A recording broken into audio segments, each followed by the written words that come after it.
읽게 하신 하나님의 말씀은 마가복음 11장 20절부터 25절입니다. 어저께 월요일 날 2000년 전 예수님께서는 성전에 들어가셔서 성전을 깨끗하게 하시는 일을 하셨습니다. 비둘기 파는 사람들의 의자를 엎으시고 환전하시는 사람들의 테이블을 주님께서 엎으셨습니다. 그리고 너희가 하나님의 성전을 강도의 구렬로 만드는도다 하시면서 아버지의 집은 기도하는 집이다 라고 말씀하셨습니다. 자, 예수님께서 성전을 거룩하게 하신 것처럼 마지막 시대를 사랑하는 우리들에게도 하나의 의무가 있습니다. 그것은 우리 자신을 정결하고 거룩하게 하는 것입니다. 자, 왜 우리를 거룩하고 정결하게 될까요? 바로 우리가 하나님의 성전이 되었기 때문입니다. 우리 고린도전서 3장 16절 너희가 하나님의 성전인 것과 성령께서 너희 안에 거하시는 것을 알지 못하느냐. 누구든지 하나님의 성전을 더럽히면 하나님이 그 사람을 멸하시리라. 하나님의 성전이 거룩한 즉 너희도 거룩할지니라 라고 말씀했습니다. 하나님의 성전을 더럽히는 자 하나님이 멸하신다라고 말씀하실 정도로 우리는 거룩한 삶을 살아야 됩니다. 데살로니가전서 4장 3절입니다. 하나님의 뜻은 이것이니 너희의 거룩함이라. 곧 음란을 버리고 각각 거룩함과 존귀함으로 자기 안에 체할 줄을 알고 하나님을 모르는 이방인과 같이 세욕을 좇지 말고 이 일의 분수를 넘어 형제를 해하지 말라 하셨습니다. 자, 우리에게 받은 명령 바로 거룩입니다. 자, 그렇게 해야 될 이유는 성령님을 모신 하나님의 성전이 되었기 때문입니다. 자, 이런 말씀을 월요일 날 주님이 하셨습니다. 자, 오늘은요, 예수님께서 무화과 나무에 대한 교훈을 우리에게 말씀했습니다. 자, 실제로 무화과 나무를 저주하신 때는 월요일입니다. 자, 근데 그 무화과 나무가 뿌리로부터 마른 것을 발견한 것은 화요일입니다. 자, 월요일 날 이런 주님께서 명령하시죠. 자, 위에 보면 나와 있는데요. 12절로 가겠습니다. 자, 12절 한번 보겠습니다. 시작. 이튿날 그들이 베다니에서 나왔을 때에 예수께서 시장하신지라. 자, 여기 나와 있는 이튿날은 월요일입니다. 주일날 예루살렘 성에 입성하시고 베다니에 돌아가셨다가 베다니에서 다시 예루살렘으로 올라오시는데 시장하셨습니다. 자, 그래서 주님이 무화과 나무에 있는 열매를 구하시게 되죠. 13절입니다. 다 같이 읽읍시다. 시작. 멀리서 잎사귀에 있는 한 무화과 나무를 보시고 혹 그 나무에 무엇이 있을까 하여 가셨더니 가서 보신즉 잎사귀 위에 아무것도 없더라. 이는 무화과의 때가 아님이라. 아멘. 주님이 시장하셔서 무화과 나무를 보니까 잎사귀가 많더란 말입니다. 그래서 열매가 있는 줄 아시고 가까이 갔더니 열매가 없었습니다. 주님이 잎은 무성하지만 열매를 맺지 않는 무화과 나무를 주님이 저주하셨습니다. 그리고 그 결과 그 다음날 뿌리로부터 말랐습니다. 자, 우리가 원래 무화과 나무는요, 잎이 있으면 반드시 열매가 있어야 됩니다. 그러나 잎만 무성했지 열매가 없는 무화과 나무를 심판하신 것입니다. 자, 우리는 이렇게 적용할 수 있습니다. 겉으로는 잎이 아주 무성한 신앙생활을 할 수 있어요. 겉으로는 요란하게 기도할 수 있고 또 겉으로 볼 때는 열심히 교회 다니는 것 같으나 그 사람 삶 속에 들어가 보면 말씀과 관련된 열매를 조금도 발견할 수 없습니다. 교회에는 교회대로 다니지만 행동은 내 뜻대로 하는 사람들이 너무 많다란 말입니다. 말씀에 의지해서 나를 부인하거나 말씀에 의지해서 내가 양보하거나 말씀에 의지해서 내가 화를 참거나 말씀에 의지해서 기도하는 삶을 살거나 말씀에 의지해서 내가 정말 어떤 열매가 있는 삶을 살아야 되는데 겉은 무성하고 우리가 겉은 화려할 수 있어도 속에 알맹이 없는 삶을 살아간다면 성경에서는 그런 삶을 외식하는 삶이라고 그러죠. 자, 외식하는 삶에 대한 또는 그런 신앙생활에 대해서 주님이 경고하셨다라고 말씀하실 수 있습니다. 또 두 번째, 무화과 나무는 이스라엘을 상징합니다. 그래서 여름이 되면 무화과 나무가 잎사귀를 내고 열매를 맺는 것 같이 때가 되면 이스라엘이 나라를 회복하실 것을 무화과 나무를 통해서 예수님이 말씀하셨죠. 그래서 이스라엘은 1948년 5월 달에 나라를 건국하게 됩니다. 자, 이스라엘이 나라를 건국하는 때가 되면 예수님이 가까이 오실 날이 가까웠다는 거예요. 근데 그거는 언제인지 아무도 모릅니다. 성경에 1000년이 하루 같고 하루가 1000년 같다고 그랬어요.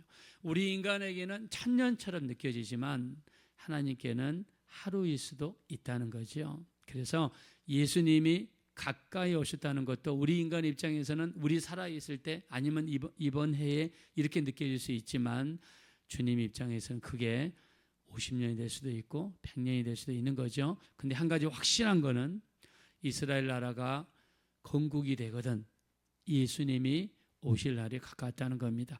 자, 근데 이 이스라엘 상징하는 무화과 나무를 주님이 저주하신 거예요. 즉 오랜 세월 동안 하나님을 섬기고 믿고 오는 과정에서 이스라엘 민족 전체가 외식하는 신앙생활로 바뀌었다는 겁니다. 제사도 건성건성 어차피 해야 되는 거니까 하는 건데 거기에는 진정성이 없는 거예요. 진정성이 없는 신앙생활을 하는 이스라엘을 심판하셨다라고 할 수도 있습니다. 그래서 무화과 나무를 저주하신 것입니다. 자, 근데 이 예수 믿지 않는 사람들이 우리에게 딴지를 거는 말씀이 있습니다. 예수님이 좀 이상하다는 거예요. 아니, 무화과 나무 철도 아닌데 왜 무화과 나무한테 가서 열매를 구했냐는 거예요. 그리고 무화과 나무 철이 아니기 때문에 당연히 무화과 나무 열매가 없는 거고, 근데 무화과 나무 철도 아닌데 무화과 열매를 구하셨고 없다고 저주했다는 것은 예수님이 좀 이상하지 않냐, 이렇게 우리를 공격합니다. 자, 그 근거로서 13절 말씀을 다시 한번 읽어보겠습니다. 13절 다 같이 읽겠습니다. 시작. 멀리서 잎사귀에 있는 한 무화과 나무를 보시고 혹 그 나무에 무엇이 있을까 하여 가셨더니 가서 보신즉 잎사귀 위에 아무것도 없더라. 이는 무화과의 때가 아님이라. 자, 여기에 무화과의 때가 아님이라고 그랬어요. 그러면 무화과 때가 아니면 당연히 무화과가 없는 거고, 그러면은 예수님이 굳이 가셔서 무화과에게 열매를 구하시고 없다고 이렇게 저주해 버린 건 좀 이상하지 않냐. 그래서 예수님이 좀 이상한 양반이다, 이렇게 해석한 사람이 있습니다. 자, 성경에 뭐라고 그랬습니까? 내 백성이 뭐가 없어서 멸망한다고 그랬죠? 지식이 없어서 멸망합니다. 자, 여기서 무화과의 때는 무슨 때를 이야기하냐면 태나의 때가 아니다. 태나의 때가 아니다. 자, 이스라엘, 우리는 한글로 무화과 그러면 그냥 하나만 생각을 하는데 우리가 이스라엘에는 무화과가 두 가지 종류가 있습니다. 봄에 맺히는 파게라고 하는 무화과가 있어요. 자, 무화과가 봄에 맺히는 무화과가 있고 여름에 맺히는 무화과가 있어요. 이스라엘 백성들은 여름에 맺히는 그 무화과, 그를 테나라고 그러는데 무화과의 때는 테나의 때를 이야기합니다. 그래서 여기서 무화과 때가 아니다, 이 말은 두 번째 열매인 테나의 때가 아니다. 자, 봄에 맺히는 무화과는요 좀 작고 잘 익지 않고 그렇게 맛이 없다고 합니다. 그래서 상품 가치가 없어서 이 무화과 농장에서는 잘 안 딴다고 그래요. 그래서 가난한 사람들이 가다가 그거를 따먹고 나그네에 가다가 그거를 따먹고 한다고 합니다. 그렇다고 해서 못 먹는 무화과 나무는 아니에요. 그래서 봄에 맺히는 무화과를 파게, 여름에 맺히는 무화과를 테나. 이 테나라는 열매는 더 크고 더 맛있고 더 달고, 그래서 무화과의 때다 그러면 이 여름에 맺히는 테나라는 뜻이지 봄에 있는 파게의 때도 있다. 봄에 있는 때도 있다. 그래서 봄에 맺히는 무화과도 있습니다. 그래서 예수님은 테나, 이 여름에 맺히는 열매를 요구한 게 아니라 가난한 사람들, 나그네들이 지나가면서 따먹는 봄에 맺히는 파게 열매를 주님이 요구하신 것입니다. 자, 우리가 성경에 보면요, 재미있습니다.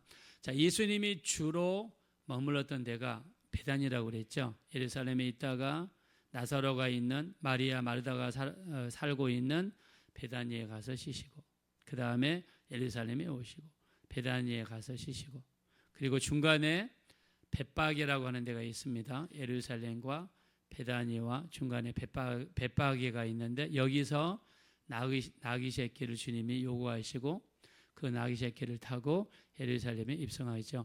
자, 베다니라는 단어를 분석해 보면요, 벳은 베트와 그 다음에 테나의 합성어입니다. 베다니는 베트와 테나의 합성어예요. 자, 베트는 우리가 히브리 알파벳을 보면요, 알렙, 벳, 기멜, 달렛, 해, 바브, 자인, 헤트, 테트, 요드, 카프, 라메드, mem눈 이렇게 하면서 쭉 이어지거든요.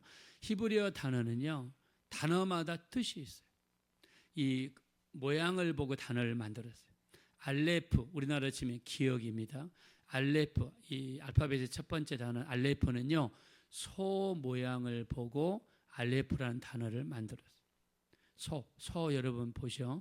그래서 알레프라는 단어는 뭘 상징하냐면 시작, 그 다음에 권능, 그 다음에 그 다음에 하나님을 상징해요.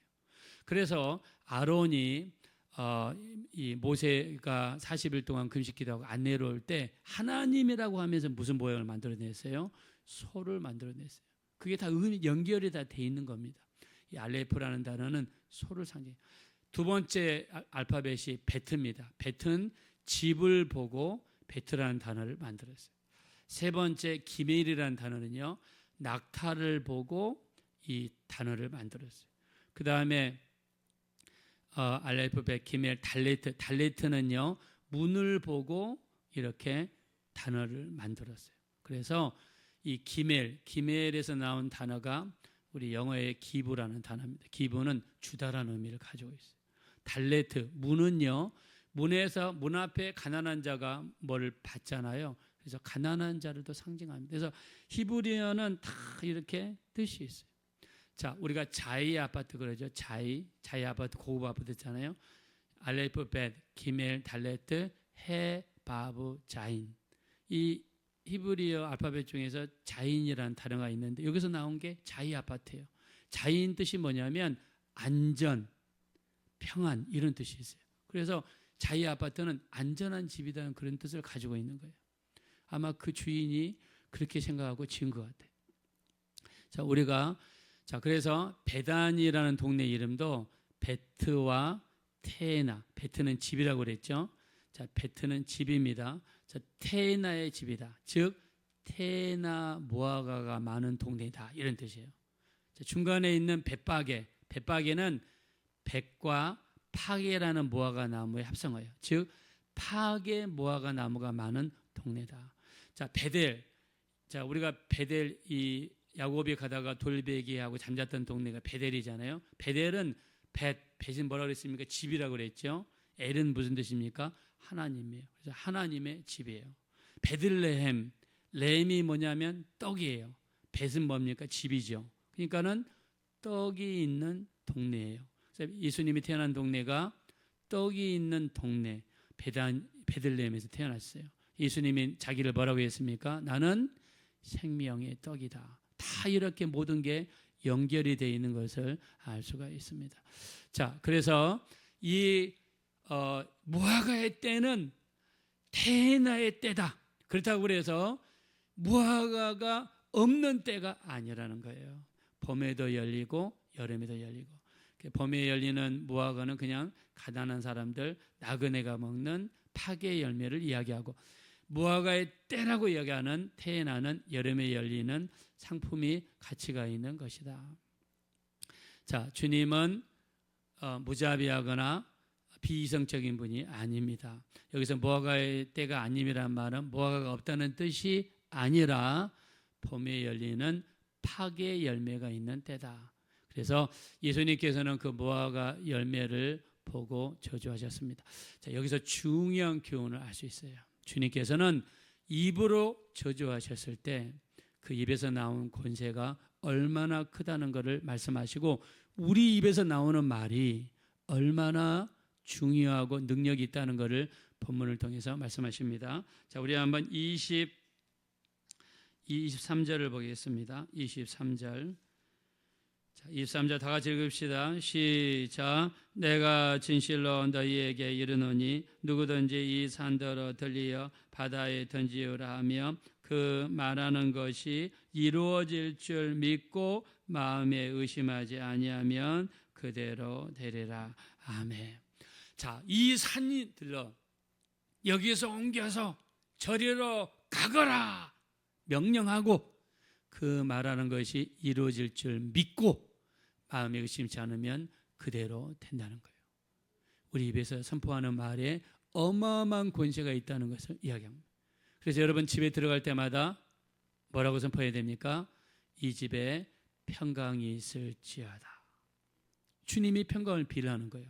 여러분 집에 갔을 때 작은 소리든 큰 소리든 이 집에 평강이 있을지어다 선포하고 이 말이 이루어질 줄 믿고 마음이 의심치 않으면 그대로 될 줄로 믿습니다. 여러분 집안에 문제가 있습니까? 원래 사는 문제를 상징하는데 이 집에 있는 모든 문제는 이 집에서 옮겨서 저 밖으로 떠나갈지어다 명령하고 이루어질 줄 믿고 의심치 않으면 그대로 될 줄로 믿습니다. 주님은 입에서 나오는 말이 얼마나 권세가 있고 능력이 있고 엄청난 결과를 가져온다는 사실을 성경에서 말씀하시는 거예요. 그래서 우리 입에서 나오는 말이 우리 입으로 자식을 저주하고 욕하고 큰일 납니다. 입에 권세가 있어요. 우리가 낱말은 새가 듣고 반말은 쥐가 듣고 이런 말이 있죠. 우리 하나님은 우리 말을 듣고 계세요. 민수기 14장 28절 너희 말이 내게 들린 대로 그대로 행하시겠다라고 말씀하십니다. 이스라엘 백성들이 불평하는 말 다 들으셨어요.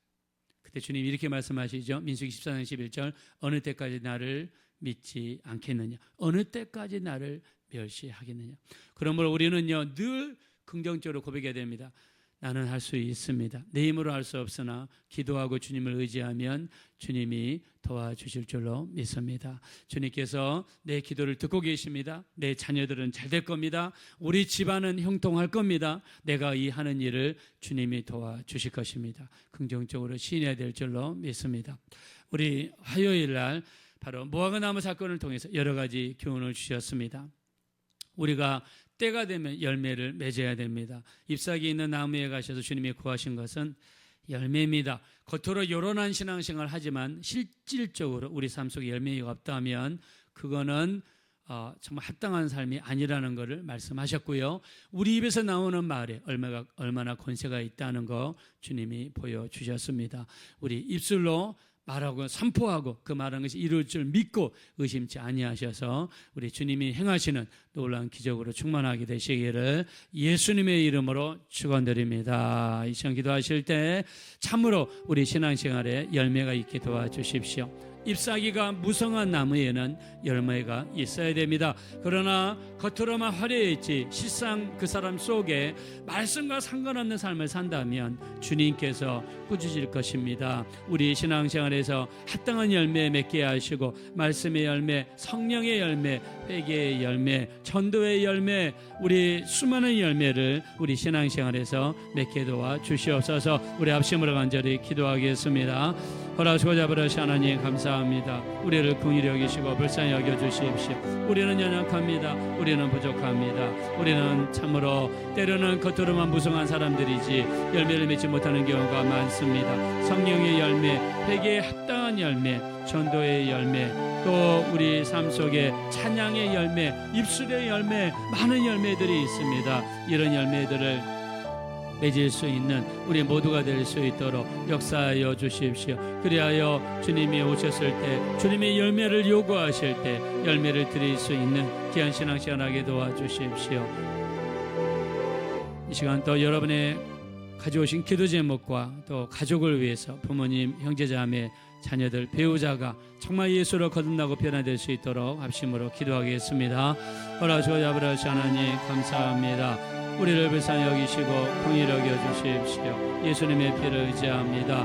우리 설교사랑교회를 축복하셔서 우리는 말씀이 왕성하게 하시고 그로 말미암아 많은 제자들이 증가되게 도와주십시오. 우리 부모님들을 기억하시고 건강 주시고 피곤치 않게 하시고 강건하게 하시고 우리 하나님 또 강한 면역력을 허락하여 주시고 우리 형제 자매들을 축복하셔서 믿음으로 충만하게 하시고 또 주께서 지혜 강사를 허락하셔서 말문이 열리고 팔과 다리와 허리가 온전해질 수 있도록 인도하여 주십시오. 우리 하나님 우리 자녀들을 축복하셔서 예수 잘 믿게 하시고 열심히 예배하게 하시고 주님과 깊은 교제가 이루어지게 하시고 우리 자녀들이 하는 일들을 잘되고 형통하게 도와주시어서 자녀들을 통해서 큰 영광 받아 주시옵소서. 우리 배우자를 축복하시고 여기까지 강건함 주시고 피곤치 않게 하시고 건강하게 하시고 필요한 모든 것들을 채워지게 하시고 기도하는 것마다 이루어지게 하시고 주님께 붙잡혀서 쓰임받는 귀한 삶이 될 수 있도록 인도해 주십시오.